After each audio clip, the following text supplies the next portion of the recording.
Good morning विद्यार्थियों। हाय। वही कक्षा 12 विषय इतिहास पढ़ रहे होंगे, वीडियो आप देख रहे होंगे, ठीक है। पार्ट अभी 2 ही चल रहा है, पार्ट बड़े हैं। अब हिस्ट्री के अंदर तो आप जानते हो बड़े लेसन होते हैं, लेसन चैप्टर जो होता है हमारी भी जो है हिस्ट्री की बुक में टोटल 7 ही पार्ट है। और दूसरा पार्ट भी अब के वीडियो में या नेक्स्ट वीडियो में ये चैप्टर भी ख़त्म हो जाएगा। और अगर सितंबर में भी अगर वीडियो आपको देखने को मिला तो सितंबर में तीसरा चैप्टर भी, तीसरा या चौथा अपन पकड़ लेंगे। तो आज हम अभी विषय इतिहास में पार्ट 2 का चोल प्रशासन के बारे में बात करेंगे। आज मैंने पेज नंबर भी लिखे हैं। पेज नंबर कौन से हैं दिख रहे हैं आपको? 34, ठीक है। पेज नंबर 34 पे पूरा चोल प्रशासन के बारे में। सबसे पहले हम बात करते हैं चोल प्रशासन की। तो चोल प्रशासन की जानकारी हमें किस किस से मिलती है? पाणिनि कृत अष्टाध्यायी, महाभारत, संगम साहित्य, टोलेमी जो कि इतिहासकार था और इसकी पुस्तक का भी नाम है, और कात्यायन कृत वार्तिक, ये ऐसे ग्रंथ है जिनके माध्यम से हमें चोल प्रशासन की जानकारी मिलती है। सबसे पहले हम मोटी मोटी बात कर लेते हैं। चोल प्रशासन जो है, यानी आज आपको दक्षिण भारत में चलना है, अपन आज दक्षिण भारत में घूम के आएंगे, ठीक है। तो ये तो चोल प्रशासन की जानकारी के स्रोत हुए। अब हम बात करते हैं चोल राज्य का विस्तार कहाँ का था? कावेरी नदी घाटी। कावेरी जो नदी है दक्षिण भारत की नदी है, दक्षिण भारत की गंगा भी बोलते हैं इसको।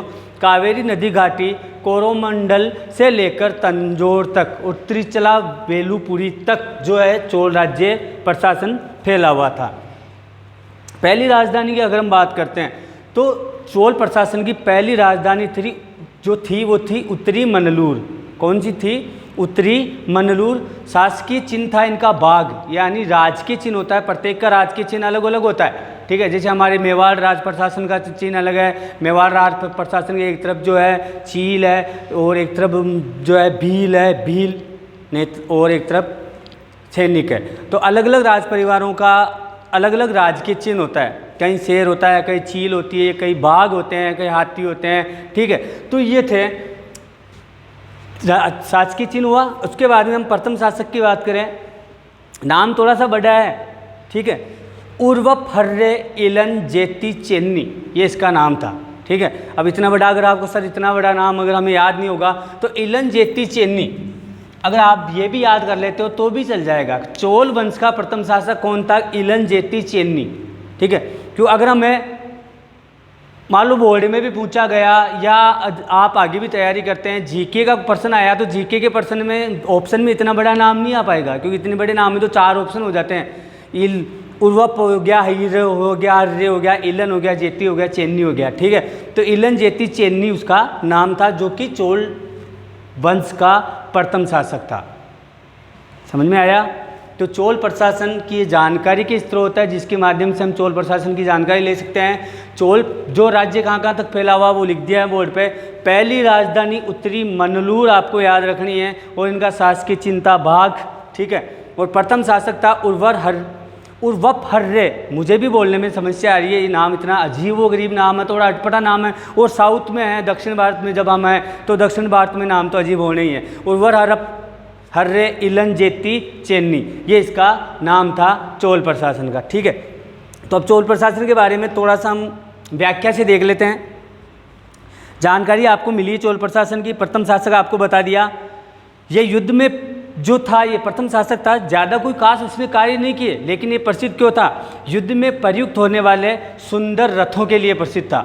यानी जब युद्ध के लिए जाता था तो इसके रथ जो थे, जानते हो रथों, ये रथ बिल्कुल सजे हुए, अलंकृत, यानी ये लगता था कि ये कोई युद्ध में नहीं जा रहा है, ये एक पैशन शो में जा रहा है, और वो अपने रथ दिखाने ही जाता था। तो इसने ज़्यादा तो कार्य नहीं किया, लेकिन ठीक था। फिर भी चोल वंश का प्रथम शासक इसको माना जाता है, तो हम भी मानते हैं, ठीक है। उसके बाद में सेकंड जो शासक हुआ था वो हुआ था करिकाल। नाम तो मैं बोर्ड पे लिख देता हूँ, उसके बाद में इसके बारे में पढ़ेंगे हम। ये मिटा देता हूँ, एक बार वापिस आप देख सकते हैं, आपको दिखाई दे रहा है और आप नोट कर सकते हैं। नोट नहीं करें तो बीच बीच में आप पॉज करके भी नोट कर सकते हैं। इतना तो आप जानते हो, ऐसी बात है ही नहीं कि बीच में हमने पॉज किया। बोर्ड आपके सामने है, मैं बार बार बोर्ड से दूर खड़ा हो जाता हूँ, बोर्ड दिखाई दिया कि ठीक है साहब ये लिखा हुआ है, ये हमने नोट कर दिया। ये मुख्य मुख्य बिंदु है जो हम चोल प्रशासन की, ये नींव है। मैं हमें तो नींव ही तो मजबूत करनी है, हमने नींव पढ़ लिया। उसके बाद में आगे तो क्या, राज्य शासकों के बारे में पढ़ना है। करिकाल हुआ, विजयाराम विजयालय हुआ, बाकी जितने भी शासक हुए तो उनकी उपलब्धियां, उनका शासन साम्राज्य, ये सभी में सामान्य बात है, आम बात है। तो ये हमारी जानकारी के स्रोत है। आगे देखते हैं हम इसके बारे में।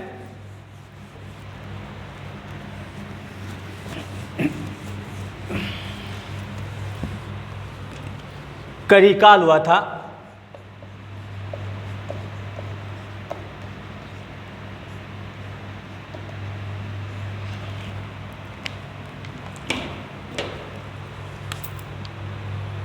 प्रारंभिक चोल शासकों में सबसे महत्वपूर्ण शासक था ये।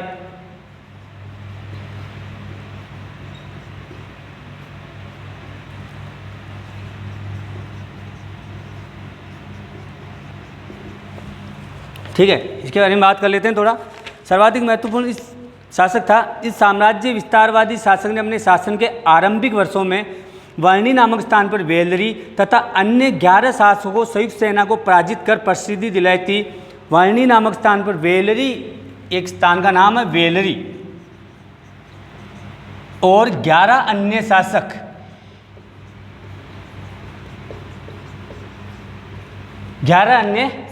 इसको इसने पराजित किया था करिकाल ने। स्पष्ट नहीं दिखाई दे रहा है तो एक बार वापस लिख देता हूं। इसका जो नाम था वो था करिकाल।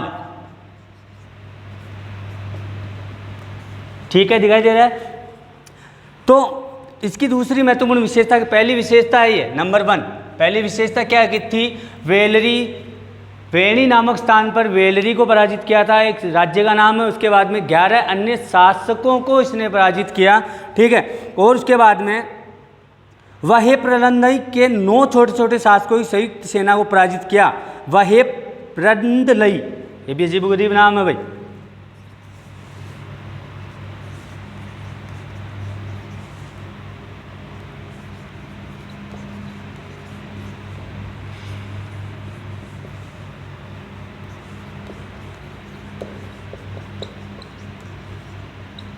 नौ छोटे छोटे शासक थे।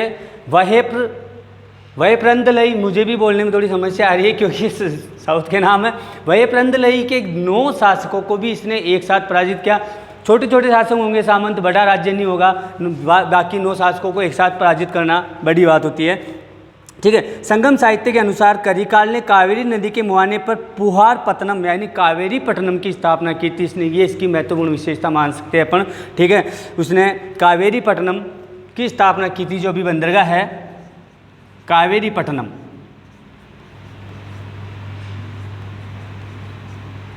ये उधर ही है, मछलीपट्टनम, विशाखापट्टनम, कावेरी पट्टनम, ये पट्टनम सब उधर ही है। ठीक है, तो वहाँ पे इसने करिकाल ने इसकी स्थापना की थी। इसकी नौसेना रखने वाला करिकाल संगम युग का सबसे महान एवं पराक्रमी शासक था। तीसरी बड़ी विशेषता, नौसेना रखने वाला प्रथम शासक।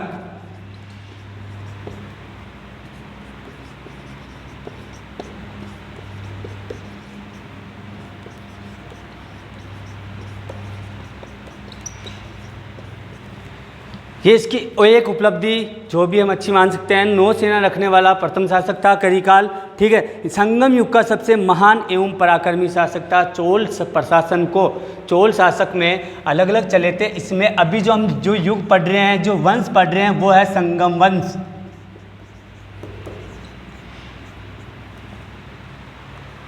चोल प्रशासन में चलो बता ही देता हूँ तुम्हें। संगम, सुलू, तुलु, ये वंश हुए थे। संगम,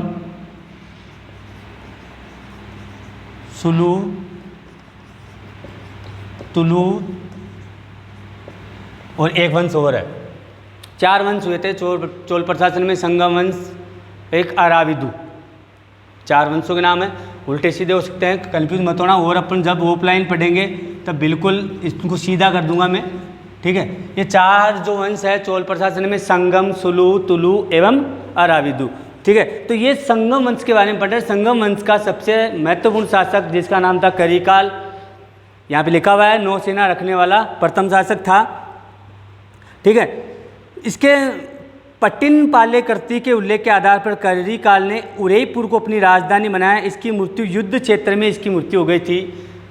महत्वपूर्ण शासक था, इतने शासकों को पराजित किया, 11 वेलरी को, 11 अन्य शासकों को, फिर ये जो भी नाम दिखाई दे रहा है आपको, इसके 9 शासकों को पराजित किया। तो आम सीधी सी बात है कि मरना युद्ध क्षेत्र में था, कि बंदे को युद्ध पसंद थे, ठीक है। और नौसेना रखने वाला प्रथम शासक था, शक्तिशाली सेना थी। और इसकी एक उपलब्धि क्या थी, इसने कावेरी पट्टनम नामक शहर की स्थापना की थी, ठीक है। इसकी प्रशंसा में संगम साहित्य के अनेक, संगम साहित्य दक्षिण भारत के अंदर जो साहित्य होता है वो संगम साहित्य कहलाता है। जैसे हमारा यहाँ का लिखा हुआ साहित्य क्या कहलाएगा, राजस्थानी साहित्य। और दक्षिण भारत का जो साहित्य कहलाता है वो संगम साहित्य कहलाता है, ठीक है। और अगर मान लो हम बात करते हैं बौद्ध साहित्य की तो वो जातक साहित्य कहलाता है, और अगर हम बात करते हैं जैन साहित्य की तो वो आगम साहित्य कहलाता है, ठीक है। तो ये संगम साहित्य दक्षिण भारत में इसे संगम साहित्य कहा जाता है। संगम साहित्य में उसकी प्रशंसा की गई है, किसकी, करिकाल की, ठीक है। उसकी प्रशंसा में संगम साहित्य में अनेक कविताओं की रचना हुई। ईसा की 3री शताब्दी से 9वीं शताब्दी तक चोलों का इतिहास अंधेरे में था, पर 9वीं शताब्दी के मध्य चोल नरेश विजयालय ने द्वारा पल्लवों के अवशेष पर चोल शक्ति का पुनः उद्धार किया। यानी 3री शताब्दी से 9वीं शताब्दी तक ये बेचारे गौण हो गए। कौन, चोल वंश, ठीक है। उसके बाद में चोल वंश का फिर एक नया उद्धारक पैदा हुआ और जिसका नाम था विजयालय, ठीक है। दक्षिण भारत का विजय मत समझ लेना, लेकिन उनके नाम ही ऐसे ही होते हैं, विजयालय। ये शासक हुआ था उसके बाद में विजयालय। इसने वापिस चोल शासक को, चोल साम्राज्य के अवनति को रोकते हुए उसको वापिस उसका उद्धार किया और चोल प्रशासन को वापस संगठित बनाने में मजबूत भूमिका निभाई, जिसका नाम था विजयालय। अब इसने कब से कब तक इसकी जो है शासन किया, इसके बारे में आगे बात करते हैं। एक बार वापस आप बोर्ड पे देख लीजिए, आपको दिखाई दे रहा है संगम वंश, सुलू वंश, तुलु वंश, अराविदु, चोल वंश। हम पढ़ रहे हैं चोल प्रशासन। चोल प्रशासन से हमने पढ़ा करिकाल के बारे में। करिकाल में महत्वपूर्ण शासक था, उसकी विशेषता यहाँ लिखी हुई है। करिकाल, उसने वेलरी और 11 अन्य शासकों को हराया। उसके बाद में उसने कावेरी पट्टनम की स्थापना की। वह प्रलंदाई के 9 शासकों को उसने एक साथ पराजित किया और नौसेना रखने वाला प्रथम शासक था। कौन था, करिकाल, ठीक है। मिटा देता हूँ, ओके।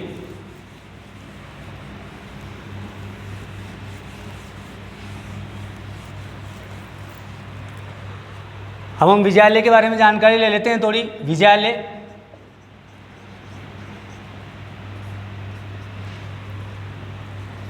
(850 ईस्वी से 875 ईस्वी तक विजयालय ने शासक किया। 9वीं शताब्दी के मध्य लगभग 850 ईस्वी में चोल शक्ति का पुनरुत्थान किया इसने विजयालय ने। विजयालय को चोल साम्राज्य का द्वितीय संस्थापक माना जाता है, माना भी जाएगा। पहला संस्थापक चेन्नी था, बाकी नाम तो रख देते हैं साइड में। चेन्नी था प्रथम संस्थापक, द्वितीय संस्थापक था विजयालय, जिसने वापस चोल प्रशासन को खड़ा करने में अपनी अहम भूमिका निभाई, इसलिए इसको द्वितीय संस्थापक के नाम से जाना जाता है। क्लियर है, ठीक है। विजयालय ने पांड्य शासकों से तंजौर को छीनकर उरेर के स्थान पर इसे अपनी राजधानी बनाया। अब इसने अपनी राजधानी बनाई तंजौर, जो कि इसमें लिखा था साम्राज्य विस्तार में। इसने अपनी नई राजधानी उरेर, पहली पुरानी राजधानी थी, उसके स्थान पर उसने तंजौर को अपनी नई राजधानी बनाई। विजयालय के बाद में हुआ दूसरा शासक आदित्य प्रथम। ये नाम तो हमारे जैसे ही है, आसानी से हमें याद हो जाएगा। आदित्य प्रथम, विजयालय भी याद हो जाएगा। 875 ईस्वी से 907 ईस्वी तक इसने शासन किया आदित्य प्रथम ने, ठीक है। इसकी उपलब्धियां हैं। विजयालय का पुत्र एवं उत्तराधिकारी आदित्य प्रथम 875 ईस्वी में चोल राज सिंहासन पर बैठा। आदित्य प्रथम ने अपनी साम्राज्य विस्तारवादी महत्वाकांक्षा के वशीभूत होकर पल्लव नरेश अपराजित को पराजित कर उसकी हत्या कर दी और इस तरह पल्लव राज्य पर भी चोलों का अधिकार हो गया। पल्लव नरेश था अपराजित, उसको इसने कर दिया पराजित, ठीक है, और वहाँ पर अपना अधिकार कर लिया। पल्लवों के अतिरिक्त उसने पांड्यों एवं कलिंग देश के राजाओं को भी पराजित किया। आदित्य प्रथम के बाद परांतक प्रथम शासक बना। पांड्य नरेश राज सिंह द्वितीय को परास्त कर पांड्यों की राजधानी मधुरा पर अधिकार कर मधुरकोंड की स्थापना की। प्रांतकत प्रथम के बाद में अरिमोली वर्मन अथवा राजराज प्रथम प्रसिद्ध चोल शासक हुआ, जिसके बारे में पढ़ेंगे हम। राजराज प्रथम इम्पोर्टेंट चोल वंश का शासक, ठीक है, इसको मिटा देते हैं।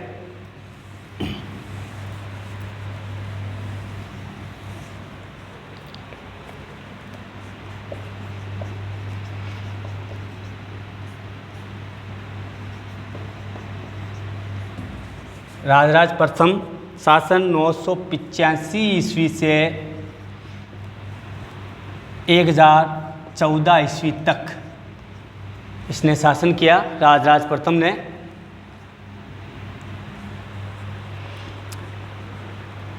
पहले इसके बारे में थोड़ा पढ़ लेते हैं, फिर इसकी उपलब्धियां मैं बोर्ड पे लिखूंगा जैसे जैसे आ जाएगी। राजराज प्रथम के शासन के 30 वर्ष चोल साम्राज्य के सर्वाधिक गौरवशाली वर्ष थे। इसने अपने पितामह प्राकांत प्रथम की लौह एवं रक्त की नीति का पालन किया। देखना इंपॉर्टेंट बात है भाई, लौह और रक्त की नीति।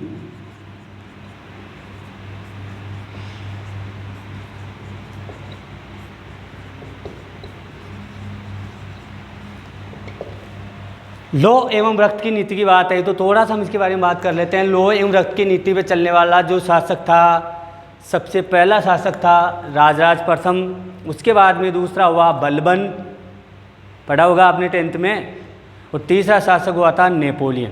ये 3 ऐसे शासक थे जो इस नीति पर विश्वास करते थे। कौन सी नीति? लौह एवं रक्त। शासन अगर स्थापित करना है तो नीति कठोर होनी चाहिए, उसमें कोई दया याचना वहाँ नहीं चलती है। लोहा चलता है और रक्त चलता है, ठीक है। लौह एवं रक्त की नीति पे चलने वाला प्रथम शासक राजराज प्रथम, याद रखना है। और इसी नीति पे दूसरा चला था बलबन, जो कि हमारा दिल्ली का शासक था, गुलाम वंश का शासक था बलबन। और तीसरा था नेपोलियन, ठीक है। ये 3 थे।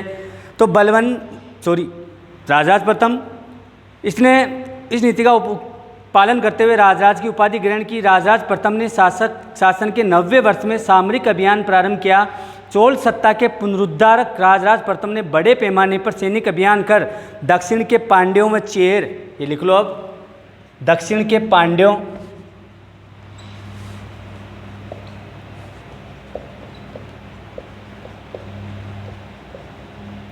एवं चेर, जिसको इसने पराजित किया उसके नाम है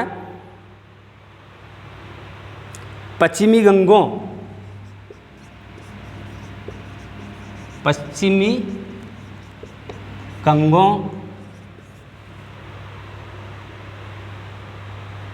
उत्तर में कलिंग, उत्तरी श्रीलंका, कलिंग,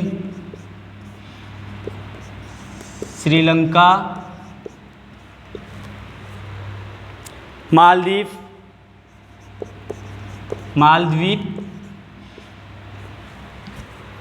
आदि को विजित किया। यानी इसने दक्षिण के पांड्यों एवं चेर पर अपना अधिकार स्थापित कर लिया। उसके बाद में इसने पश्चिम के गंगों को विजित किया। उसके बाद में इसने कलिंग और श्रीलंका एवं अपना साम्राज्य विस्तार मालदीव तक अपना साम्राज्य का विस्तार इसने कर दिया, ठीक है। और इसके बाद में इस अभियान के अंतर्गत सर्वप्रथम इसने चोल विरोधी गठबंधन में शामिल पांड्य, चेर एवं श्रीलंका के शासकों पर एक गठबंधन बनाया। फिर इसने पांड्यों ने, चेर ने एवं इन्होंने श्रीलंका के शासकों ने, तीनों ने मिला के गठबंधन इसको हराने के लिए, किसको? राजराज प्रथम को, ठीक है। आक्रमण किया, लेकिन इस संयुक्त मोर्चे को नष्ट करने के लिए उसने सर्वप्रथम चेर नरेश भास्कर वर्मन को पराजित किया।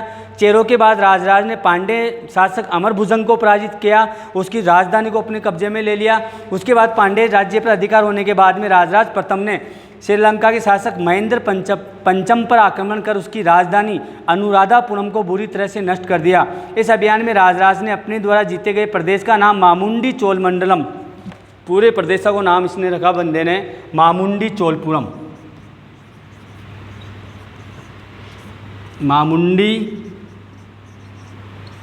चोलपुरम। ये इसकी नए इसने राज्य की स्थापना की जिसका नाम था मामुंडी चोलपुरम, ठीक है। और एवं पोलोनरुवा को उसकी राजधानी बनाया। इस विजय के बाद राजराज प्रथम ने जगन्नाथ का विरुद्ध धारण कर पोलोनरुवा का नया शासक जगन्नाथ मंगलम रखा। जगन्नाथ की उपाधि इसने धारण कर दी थी, इसकी उपाधि का नाम था जगन्नाथ।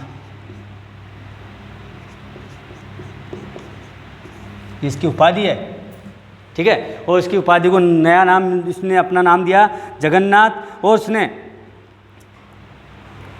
जगन्नाथ मंगलम रखा उस विजित क्षेत्र का। और अपने शासनकाल के अंतिम दिनों में राजराज प्रथम ने मालदीव को विजित किया। प्रशासनिक सुधारों में राजराज ने भूमि का सर्वेक्षण कराया। प्रशासनिक सुधार याद रखना, इसने भूमि का सर्वेक्षण करवाया सबसे पहले तो। इसके बाद में इसने स्थानीय स्वशासन को प्रोत्साहन दिया। स्थानीय स्वशासन आज हम सुनते हैं, स्थानीय स्वशासन अनुच्छेद 13, अनुच्छेद 14 जो है ग्रामीण स्वशासन, स्थानीय स्वशासन की अभी स्थापना हुई है। तो स्थानीय स्वशासन को इसने वहीं उसी समय प्रोत्साहन देना शुरू कर दिया था। वह धर्म सहिष्णु था, कला एवं विद्वता का संरक्षक था तथा नागपट्टनम में बौद्ध विहार की अनुमति दी तथा तंजौर में राज राजेश्वर का मंदिर बनवाया। ये भी याद रखना, राजधानी थी इसकी तंजौर, लिखी दिन पहले तंजौर में इसने राज राजेश्वर मंदिर की स्थापना की थी, जो भी आज भी मौजूद है।